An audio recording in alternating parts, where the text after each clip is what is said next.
Hello guys, good morning. आप सभी लोगों का एक बार फिर स्वागत करते हैं। चलिए आज हम स्टार्ट करने वाले हैं एनआईए एक्ट जो है नेशनल इन्वेस्टिगेशन एजेंसी एक्ट 2008। इसका आज हम चैप्टर 3 स्टार्ट करने वाले हैं। तो स्टार्ट 3 पर जरा एक बार नजर डालिएगा।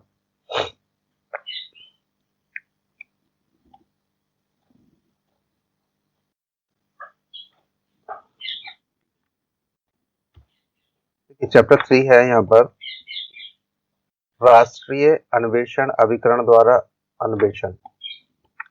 सेक्शन 6 पर एक नजर डालते हैं। सबसे पहले अनुसूचित अपराधों का अन्वेषण, सब क्लोज फर्स्ट पर। किसी अनुसूचित अपराध से संबंधित सूचना की प्राप्ति पर और संहिता की धारा 154 के अधीन उसको अभिलिखित किए जाने पर पुलिस थाने का भारसाधक अधिकारी उस रिपोर्ट को तत्काल राज्य सरकार को अग्रेसित करेगा। तो यहाँ पे जरा ध्यान दीजिएगा। कोड का जो मतलब है, संहिता का जो मतलब है, यहाँ पर सेक्शन 154 ये सीधे सीधे से सीआरपीसी का सेक्शन 154 की बात कर रहा है। और सेक्शन 154 में यहाँ पर एफआईआर की बात की गई है, फर्स्ट इंफॉर्मेशन रिपोर्ट। और यहाँ पर जैसे ही एफआईआर रजिस्टर्ड होगी उसके बाद तुरंत ही पुलिस का जो इन्वेस्टिगेशन है, जरा ध्यान दीजिएगा। जैसा कि देखिए यहाँ कहा जा रहा है कि किसी अनुसूचित अपराध से संबंधित सूचना की प्राप्ति पर और संहिता की धारा 154 के अधीन उसको अभिलिखित किए जाने पर जैसे ही एफआईआर दर्ज होती है, पुलिस थाने का जो भारसाधक अधिकारी उस रिपोर्ट को तत्काल राज्य सरकार को अग्रेसित करेगा। तो वैसे ही तुरंत राज्य सरकार को अग्रेसित की जाएगी जैसे ही एफआईआर रजिस्टर्ड की जाती है। सब क्लोज 2 पर जरा नजर डालिएगा एक बार। राज्य सरकार उपधारा 1 के अधीन रिपोर्ट की उस रिपोर्ट को यथासंभव शीघ्रता से केंद्रीय सरकार को अग्रेसित करेगी। और जैसे ही कहा गया सब क्लोज 2 में, सेक्शन 6 का सब क्लोज 2 आप पढ़ते हैं, उपधारा 1 के अधीन रिपोर्ट की प्राप्ति पर उस रिपोर्ट को यथासंभव शीघ्रता से केंद्रीय सरकार को अग्रेसित करेगी। तो पहले राज्य सरकार को भेजा गया, थाने का भारसाधक अधिकारी राज्य सरकार को भेजेगा और राज्य सरकार किसे भेजेगी? केंद्र सरकार को। अब जरा ध्यान दीजिएगा यहाँ पर सब क्लोज नंबर 3 पर एक नजर डालिए। केंद्रीय सरकार राज्य सरकार से रिपोर्ट की प्राप्ति, जैसे ही राज्य सरकार से रिपोर्ट प्राप्त होती है केंद्र सरकार को, वैसे ही राज्य सरकार द्वारा उपलब्ध कराई गई या अन्य स्रोतों से प्राप्त सूचना के आधार पर, जो राज्य सरकार ने इंफॉर्मेशन अवेलेबल कराई है वो, और दूसरा अन्य स्रोतों से जो प्राप्त हुई है उसके आधार पर रिपोर्ट की प्राप्ति की तारीख से 15 दिन के भीतर, या टाइम पीरियड का थोड़ा सा विशेष ध्यान दीजिएगा, कितना टाइम पीरियड दिया गया, जो रिपोर्ट की प्राप्ति से 15 दिन के भीतर, मतलब टाइम पीरियड है 15 डेज का, यह निर्धारित करेगी कि अपराध अनुसूचित अपराध है या नहीं। क्योंकि इनको इस एक्ट के अकॉर्डिंग जो इन्वेस्टिगेशन एजेंसीज हैं वो कुछ लिमिटेड ऑफेंसेस की ही बात करते हैं कि जो ऑफेंस लिस्टेड है, यानी कि अनुसूचित किए गए हैं, केवल उनके ही बारे में इन्वेस्टिगेशन की जाएगी। तो देखिए जरा ध्यान दीजिए। तो सबसे पहले यहाँ पर 15 दिन के अंदर ये डिसाइड किया जाएगा कि ये अनुसूचित ऑफेंस है कि नहीं, अपराध है कि नहीं, और अपराध की गंभीरता और अन्य सुसंगत तथ्यों को ध्यान में रखते हुए कि ऑफेंस किस प्रकृति का है, गंभीर है, और उससे जो रेलिवेंट फैक्ट हैं उनको ध्यान में रखते हुए यह भी अवधारित करेगी कि क्या कोई अपराध अभिकरण द्वारा अन्वेषण किए जाने के लिए उपयुक्त मामला है। तो यहाँ पर देखिए 15 दिन में सबसे पहले तो दो काम यहाँ पर किए जा रहे हैं। फर्स्ट, यहाँ पर क्या वो अनुसूचित अपराध है। फिर दूसरी बात की गई कि अपराध की गंभीरता उन तथ्यों को देखते हुए ये डिसाइड करेगी क्या ये एजेंसी द्वारा इसका अन्वेषण किया जाना चाहिए, और अगर किया जाना चाहिए तो फिर आगे मैटर फॉरवर्ड किया जाएगा। तो यहाँ पे देखिए सब सेक्शन 4 पर एक नजर डालते हैं। सेक्शन आप 6 पढ़ रहे हैं, सब क्लोज 4 पर नजर डालिएगा। जहां केंद्रीय सरकार की यह राय है कि अपराध अनुसूचित अपराध है, और जब केंद्र सरकार को उनकी यह राय होती है कि जो ऑफेंस है वो अनुसूचित अपराध है और वह अभिकरण द्वारा अन्वेषण किए जाने के लिए उपयुक्त मामला है, वहां वह अभिकरण को उक्त अपराध का अन्वेषण करने के लिए निर्देश देगी। तो यहाँ पे जो आप ये पॉइंट्स देख रहे हैं, सबसे पहले देखिए 3 पर, ऐसे इनको स्टेप बना दीजिए कि सबसे पहले इसको याद करने के लिए कि जैसे ही सेक्शन 154 सीआरपीसी के अकॉर्डिंग एफआईआर दर्ज होगी तो कहाँ है, कौन सा सेक्शन पढ़ रहे हैं, सेक्शन 6 सब क्लोज फर्स्ट में आप लिख सकते हैं एफआईआर। और फिर इसके बाद में यहाँ से जो थाने का भार साधक अधिकारी होगा वो कहाँ भेजेगा, सेक्शन 6 सब क्लोज 2 के अकॉर्डिंग स्टेट गवर्नमेंट यानी कि राज्य सरकार को, और सेक्शन 6 सब क्लोज 3 पर यहाँ पर हम बात करेंगे कि राज्य सरकार कहाँ फॉरवर्ड करती है, केंद्र सरकार को। अब केंद्र सरकार यहाँ कितने दिन में, 15 डेज में, जिस दिन उसे रिपोर्ट प्राप्त हुई उससे 15 डेज के अंदर ये डिसाइड करेंगे कि ऑफेंस लिस्टेड है यानी कि अनुसूचित अपराध है या नहीं। फिर इसके बाद उन तथ्यों को रखते हुए अन्वेषण के लिए उपयुक्त मामला है या नहीं। तो यहाँ पर देखिए जो सब क्लोज आप 3 पढ़ रहे हैं ये थोड़ा सा वीआईपी है यहाँ पर, क्योंकि यहाँ पर टाइम पीरियड जो डिसाइड किया गया है 15 डेज का, तो ये क्वेश्चन बनेगा। दूसरा, लिस्टेड ऑफेंसेस का क्या एजेंसी द्वारा अन्वेषण किया जाना चाहिए या नहीं। तो ये 3 क्वेश्चन यहाँ से सब क्लोज नंबर 3 से बनेंगे, सेक्शन 3 सब क्लोज 3 से। फिर सब क्लोज नंबर 4 पर तो हमने यहाँ पे देखा केंद्र सरकार को जब ये लगता है, उनका राय है कि अपराध अनुसूचित है और उसे एजेंसी के द्वारा अन्वेषण किया जाना चाहिए, तो वह यहाँ पर क्या करेगी, निर्देश देगी। कौन से सेक्शन में, सेक्शन 6 क्लोज 4 के अकॉर्डिंग। सेक्शन 6 सब क्लोज 5 में जरा ध्यान दीजिएगा, इस धारा में किसी बात के होते हुए भी यदि केंद्र सरकार की यह राय है कि कोई अनुसूचित अपराध कारित किया गया है जिसका इस अधिनियम के अधीन अन्वेषण किया जाना अपेक्षित है, तो वह स्वप्रेरणा से अभिकरण को उक्त अपराध का अन्वेषण करने के लिए निर्देश दे सकेगी। कौन दे सकेगा यहाँ पर, केंद्र सरकार। अगर केंद्र सरकार को लगता है कि कोई भी ऐसा ऑफेंस है जिसको नेशनल इन्वेस्टिगेशन एजेंसी के द्वारा इन्वेस्टिगेट किया जाना चाहिए यानी कि अन्वेषण किया जाना चाहिए, तो वह स्वप्रेरणा से भी इसका निर्देश दे सकेगी। अगला जरा ध्यान दीजिएगा, सब क्लोज नंबर 6 पर, जहां कोई निर्देश उपधारा 4 या उपधारा 5 के अधीन दिया गया, कोई भी निर्देश जो उपधारा 4 में या 5 में, यहाँ राज्य सरकार की, ये सेंट्रल गवर्नमेंट की, केंद्रीय सरकार की राय होती है कि इन्वेस्टिगेशन एजेंसी के द्वारा इसका इन्वेस्टिगेशन किया जाना चाहिए, और यहाँ पर स्वप्रेरणा की बात की गई सोमोटो की, कि सोमोटो से संज्ञान लेकर के निर्देश दे सकते हैं कि इसका इन्वेस्टिगेशन नेशनल इन्वेस्टिगेशन एजेंसी के द्वारा किया जाना चाहिए। तो कहा जा रहा है कि जहां कोई निर्देश उपधारा 4 या 5 के अधीन दिया गया है वहां राज्य सरकार और अपराध का अन्वेषण करने वाला राज्य सरकार का कोई पुलिस अधिकारी, क्या कह रहे हैं, वहां राज्य सरकार और अपराध का अन्वेषण करने वाला राज्य सरकार का कोई पुलिस अधिकारी आगे अन्वेषण नहीं करेगा और तत्काल सुसंगत दस्तावेजों और अभिलेखों को अभिकरण को पारित करेगा। तो वहां पर पुलिस को रेस्ट्रिक्टेड कर दिया गया। कौन सा सेक्शन पढ़ना है, सेक्शन 6 सब क्लोज 6 के अकॉर्डिंग। अगर कोई भी ऐसा मैटर है जो सेक्शन 6 का सब क्लोज 4 और 5 के अकॉर्डिंग आता है, तो राज्य सरकार और अपराध का अन्वेषण करने वाला राज्य सरकार का कोई भी पुलिस अधिकारी उसका अन्वेषण, इनकी इन्वेस्टिगेशन नहीं करेगा और सभी डॉक्यूमेंट्स को तत्काल बिना विलंब किए डायरेक्ट कहाँ भेज देंगे, अभिकरण को, यानी कि जो इन्वेस्टिगेशन एजेंसी है, नेशनल इन्वेस्टिगेशन एजेंसी को सभी डॉक्यूमेंट्स वगैरह उनको प्रेषित कर दिए जाएंगे। चलिए जरा ध्यान दीजिएगा, सब क्लोज नंबर 7 पर एक नजर डालिए। शंकाओं को दूर करने के लिए यह घोषणा की जाती है कि अभिकरण द्वारा मामले का अन्वेषण प्रारंभ करने तक पुलिस थाने के भार साधक अधिकारी का यह कर्तव्य होगा कि वह अन्वेषण को जारी रखे, कि जब तक कोई भी डाउट्स हैं, शंका, उनको दूर करने के लिए घोषणा की जाती है कि अभिकरण द्वारा मामले का अन्वेषण प्रारंभ करने तक पुलिस थाने के जो भार साधक अधिकारी, उनका कर्तव्य होगा कि वह अन्वेषण जारी करें। जब तक कि नेशनल इन्वेस्टिगेशन एजेंसी अपना इन्वेस्टिगेशन शुरू नहीं कर देते हैं, तब तक जो स्टेट गवर्नमेंट के जो पुलिस थाने के भार साधक अधिकारी हैं या केंद्र सरकार द्वारा नियुक्त किए गए पुलिस थाने के जो भाषाधक अधिकारी हैं उनका कर्तव्य होगा कि वो इन्वेस्टिगेशन को जारी रखें। जैसे ही नेशनल इन्वेस्टिगेशन एजेंसी अपना अन्वेषण प्रारंभ कर देते हैं, इन्वेस्टिगेशन प्रारंभ कर देते हैं, तो फिर उनको स्टॉप करके उनको सभी देना होगा, जो कि रूल नंबर ये सेक्शन 6 सब क्लोज 6 के अकॉर्डिंग उनको ट्रांसफर करना होता है सभी चीजें, डॉक्यूमेंट्स और जो भी हैं उनके पास वो।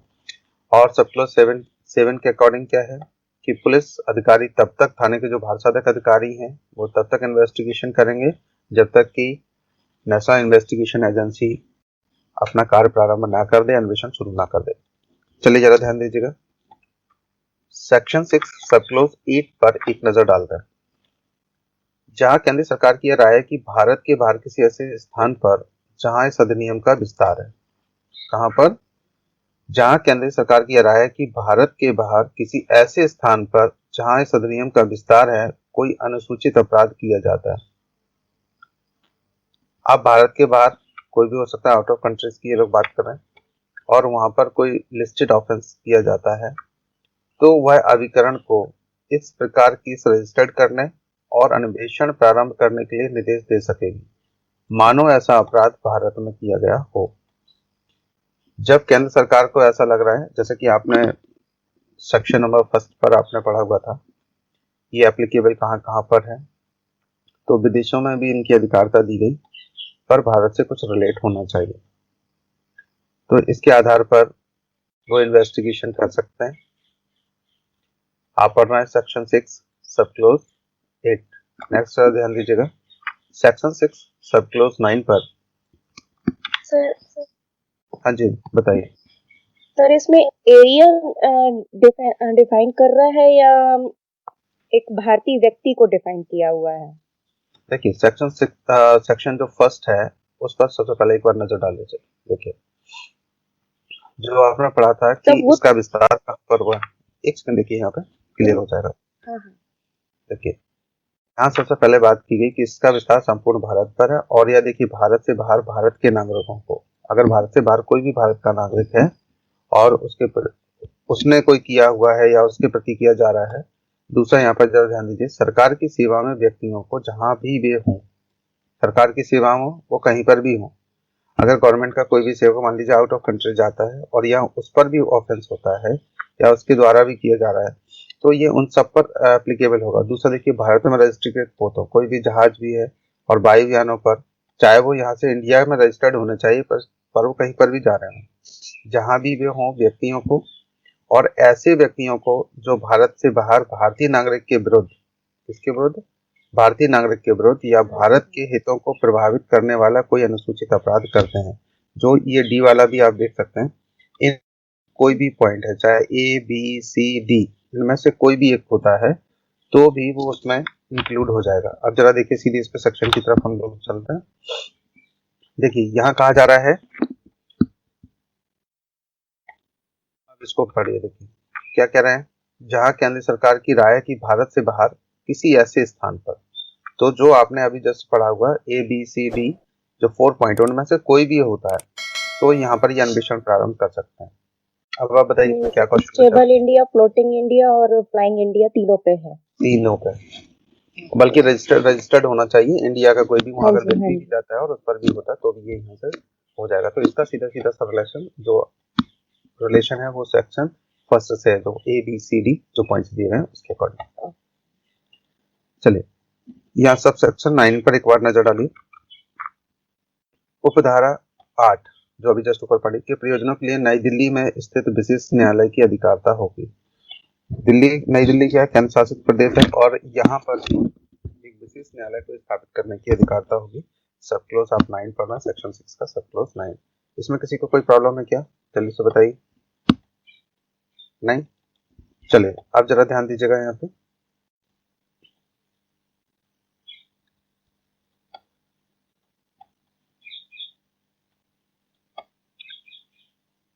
सेक्शन 7 पर एक नजर डालिए, इसको इंग्लिश में भी पढ़ना है क्या, क्लियर हो गया यहाँ से? हेलो, क्लियर है सर। चलिए जरा ध्यान दीजिएगा, अन्वेषण राज्य सरकार को अंतरित करने की शक्ति, जो इन्वेस्टिगेशन है वो राज्य सरकार को ट्रांसफर किया जा सकता है क्या? आप पढ़ रहे हैं सेक्शन 7 पे, जरा ध्यान दीजिएगा यहाँ पर। इस अधिनियम के अधीन किसी अपराध का अन्वेषण करते समय अभिकरण, अपराध की गंभीरता और अन्य सुसंगत बातों को ध्यान में रखते हुए, काम में जरा ध्यान दीजिएगा, यदि ऐसा करना समीचीन है तो राज्य सरकार को यह अनुरोध कर सकेगा कि वह स्वयं अन्वेषण से सहबद्ध हो। देखिए क्या कह रहे हैं यहाँ पर, यदि ऐसा करना समीचीन है मतलब ठीक लगता है तो राज्य सरकार को यह अनुरोध कर सकेगा कि वह स्वयं अन्वेषण से सहबद्ध हो, मतलब इनसे जुड़ जाए, जहां पर भी जरूरत हो वो हेल्प करे। तो देखिए जरा ध्यान दीजिए यहाँ पे, सबसे पहले ऊपर अधिनियम के अधीन किसी अपराध का अन्वेषण करते समय अभिकरण जो एजेंसी है, अपराध की गंभीरता और अन्य सुसंगत बातों को ध्यान में रखते हुए, एक तो का नंबर राज्य सरकार से ऐसा अनुरोध कर सकेंगे कि जो इन्वेस्टिगेशन है उसके साथ जुड़ जाए, सहबद्ध हो जाएं और सहयोग करें। नेक्स्ट जरा ध्यान दीजिए, खा में केंद्रीय सरकार के पूर्व अनुमोदन के मामलों को अपराध के अन्वेषण और विचारण के लिए राज्य सरकार को अंतरित कर सकेगा। देखिए जरा ध्यान दीजिए, केंद्रीय सरकार के पूर्व अनुमोदन से मामलों को, जो केंद्रीय सरकार है उसका पहले अनुमोदन लेंगे और मामलों को अपराध के अन्वेषण और विचारण के लिए राज्य सरकार को अंतरित कर सकेगा, और अगर जरूरत पड़ती है तो राज्य सरकार को भी मैटर को ट्रांसफर किया जा सकता है। कौन सा सेक्शन पढ़ना है आप? सेक्शन 7 में 7 का बी। तो यहाँ पर दो बताया गया कि फर्स्ट में यह सहबद्ध होने के लिए मीन्स जुड़ने के लिए, हेल्प करने के लिए अनुरोध कर सकेगा। कौन कर सकेगा? एजेंसी, अगर उसको इन्वेस्टिगेशन के लिए किया गया है तो। और दूसरा यहाँ पर केंद्र सरकार के पूर्व अनुमोदन से, अगर केंद्र सरकार यहाँ पर परमिशन देती है तो मामले को, जो मैटर है वो अन्वेषण और विचारण के लिए राज्य सरकार को ट्रांसफर भी किया जा सकता है। सेक्शन 8 पर एक नजर डालिए, सशक्त अपराधों का अन्वेषण करने की शक्ति। अभिकरण किसी अनुसूचित अपराध का अन्वेषण करते समय किसी ऐसे अन्य अपराध का भी अन्वेषण कर सकेगा जिसका अभियुक्त द्वारा किया जाना अभिकथित है, यदि वह अपराध अनुसूचित अपराध से सशक्त है। तो ध्यान दीजिएगा, ऐसे ऑफेंसेस जो लिस्टेड हैं और अनुसूचित हैं, उन अपराधों से जुड़ा हुआ कोई ऑफेंस दूसरा भी है तो उसका भी इन्वेस्टिगेशन अन्वेषण एजेंसी के द्वारा किया जा सकता है। कौन सा सेक्शन पढ़ रहे थे आप? सेक्शन 8। सेक्शन 9 पर एक नजर डालिए, राज्य सरकार का राष्ट्रीय अन्वेषण अभिकरण को सहायता देना। जो स्टेट गवर्नमेंट है वो राष्ट्रीय जो नेशनल इन्वेस्टिगेशन एजेंसी है उसको सहायता देने कैसे देंगे, यहाँ पे जरा ध्यान दीजिएगा। राज्य सरकार अनुसूचित अपराधों के अन्वेषण के लिए अभिकरण को सभी प्रकार की सहायता और सहयोग देगी। कौन देगा? ये सेक्शन 9 के अकॉर्डिंग और सेक्शन 8A के अकॉर्डिंग क्या पढ़ा था हमने? अनुरोध कर सके। कौन? एजेंसी, हेल्प के लिए। और हाँ जी, और सेक्शन 9 में क्या दिया हुआ? राज्य सरकार उनको हेल्प करेगी। तो एक दूसरे से कनेक्टेड है सभी। देखिए कहा गया कि राज्य सरकार अनुसूचित अपराधों के अन्वेषण के लिए अभिकरण को सभी प्रकार की सहायता और सहयोग देगी। अब सेक्शन 10 पर एक नजर डालते हैं, अनुसूचित अपराधों का अन्वेषण करने की राज्य सरकार की शक्ति, कि जो ऑफेंसेस हैं क्या राज्य सरकार इसमें इन्वेस्टिगेशन कर सकती है। तो देखिए जरा ध्यान दीजिए, जब उन्हें मैटर ट्रांसफर किया जा सकता है तो बिल्कुल यहाँ पे कर सकते हैं, जो कि आपने पढ़ा था 8B, सेक्शन 8B में आपने पढ़ा हुआ था। देखिए जरा ध्यान दीजिए, अनुसूचित अपराधों का अन्वेषण करने की राज्य सरकार की शक्ति इस अधिनियम में जैसा अन्यथा उपबंधित है उसके सिवाय इस अधिनियम की कोई बात किसी अनुसूचित अपराध या तत्व समय प्रवृत्ति किसी विधि के अधीन अन्य अपराधों का अन्वेषण और अभियोजन करने की राज्य सरकार की शक्तियों पर प्रभाव नहीं। तो देखिए सीधी सीधी सी बात है यहाँ पर, क्या कहा जा रहा है कि इस अधिनियम में जैसा अन्यथा उपबंधित है उसके सिवाय, जैसा यहाँ प्रोविजंस प्रोवाइड किए गए हैं यहाँ पर या प्रेस्क्राइब किए गए हैं, इस अधिनियम की कोई भी बात किसी अनुसूचित अपराध या तत्व समय प्रवृत्त किसी विधि के अधीन। देखिए तत्व समय प्रवृत्त का मतलब होता है जो एट प्रेजेंट कोई भी लॉ एप्लीकेबल हो और कोई भी जो ऐसा ऑफेंस जो लिस्टेड हो मीन्स अनुसूचित हो और तत्व समय प्रवृत्त किसी विधि के अधीन अन्य अपराधों का अन्वेषण और अभियोजन करने की राज्य सरकार की शक्तियों पर कोई प्रभाव नहीं डालेगी। अगर किसी अन्य विधि के अनुसार कोई भी लॉ ऐसा है जो तत्समय यहाँ पर एप्लीकेबल है और उसके अकॉर्डिंग कोई ऑफेंस हो जाता है, तो राज्य सरकार को कोई भी ऐसा निवारित नहीं किया जाएगा कि वो उसका इन्वेस्टिगेशन ना करे, वो बिल्कुल उसका इन्वेस्टिगेशन कर सकते हैं। तो ये आप पढ़ रहे थे चैप्टर 3 और सेक्शन यहाँ से कहाँ तक दिए गए थे, सेक्शन 6 से लेकर के 10 तक आपने अभी जस्ट पढ़े हुए। और नेक्स्ट चैप्टर के साथ हम आप सबसे मिलते हैं सेक्शन 6 से लेकर के सेक्शन 10 तक। एक सेकेंड आप लोग लाइन पे रहिएगा प्लीज। और इससे पहले कि आप अगर वीडियो देखना चाहें तो यूट्यूब पर आपको मिल जाएंगे, यहाँ से आप आई बटन पर क्लिक करके वहां से देख सकते हैं।